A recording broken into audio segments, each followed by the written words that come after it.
Hi, I'm Gary Goldstein, and we're at CMO Club, and we have the great pleasure of being with Susan Lintonsmith from Quiznos.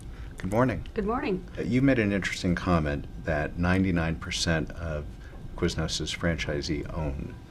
And how does that impact, or does that to some extent impact your marketing strategy?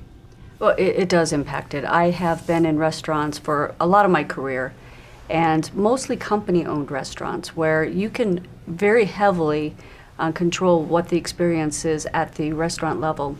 Because in restaurants, people see what you put out there on TV, or you can control those things. But what happens at the store level, and the interaction with the server, with the food, all of that is of critical importance, and that's really what the brand's about. When you have a company operation, you can more readily control that. You have control over the hiring and the training, and if something doesn't work out, you can make changes in management very, very quickly. When it's a 99% franchise system, you don't have control over those factors. What you need to do is influence and educate, but not necessarily have that direct control. And that's, I think, the greater challenge. So basically, there's as much internal marketing as external? Absolutely. Yeah. Even more so, I think, in a franchise system, because you have to, it's not like telling the company, this is the direction and this is the way we're going to go, and they head nod and go and execute. With franchisees, they'll question, why are we doing this? Is that the right thing to do? Is that the right spend of the money? And you almost forces you to be a sharper marketer and to influence and have the answers even more so than company. Good challenge. Yes. How important is it that the employees at all levels have a sense of the sort of the creed, the message, the values of the company, and how is that sort of put into the water?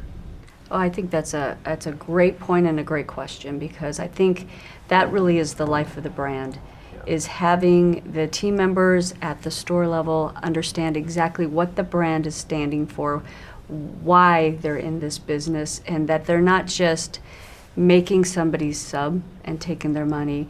It's about that they are brand representatives, they are brand ambassadors. And so I think as much as possible, the more they understand what the brand is and the essence of the brand, and that they buy into that, and that we actually do hire and recruit and train based on that culture and what the brand stands for, the more that we can communicate throughout everything that we do. So that, again, that 360 marketing. So that's a great challenge for any marketer, is making sure that all of the team members understand and embrace what the brand stands for. Susan, in today's market, one of the most curious areas is mobile. And what do you see as the impact and the opportunity of mobile for you as a marketer? Well, at Quiznos, it's becoming even more important. The challenge that we have right now is, first, that we're in a turnaround situation, and we've had a lot of stores close from our height of having 5,000 stores in the U.S. to we're down to about 1,800. So when I do some consumer research, what we find out is that the number one reason people aren't coming to a Quiznos is because they said, I don't know where my closest location is.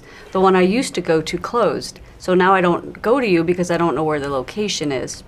And that's where mobile comes in, and that's where it's really important, is that we know when people are in our trade area, we're able to send a message to them if they approve of us texting to them and say, hey, it's right before lunch, there's a Quiznos just a couple blocks from you, and here's a great offer to come in and join us. What would be some wisdom you could share? What golden nuggets would you offer your peers? Well, I don't know if it's a golden nugget. It's kind of one of those common sense things, but I would share with my peers, make sure that you don't forget the basics of communicating. Communicating often, communicating frequently.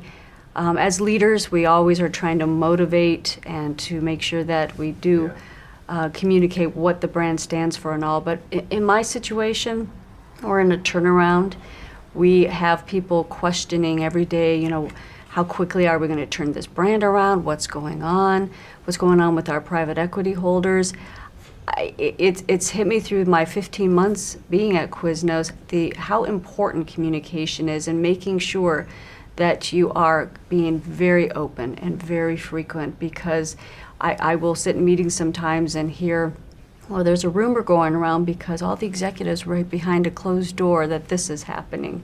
And it's funny to me that if you aren't communicating and being very, very open and direct, people will start to assume by what you're not saying. So I think specifically when you're trying to grow or turn something around, make sure that you lead by example, but also communicate often and frequently. Susan, it's an absolute pleasure to meet you. Thank you so much for being here. Oh, thank you for having me. I appreciate it.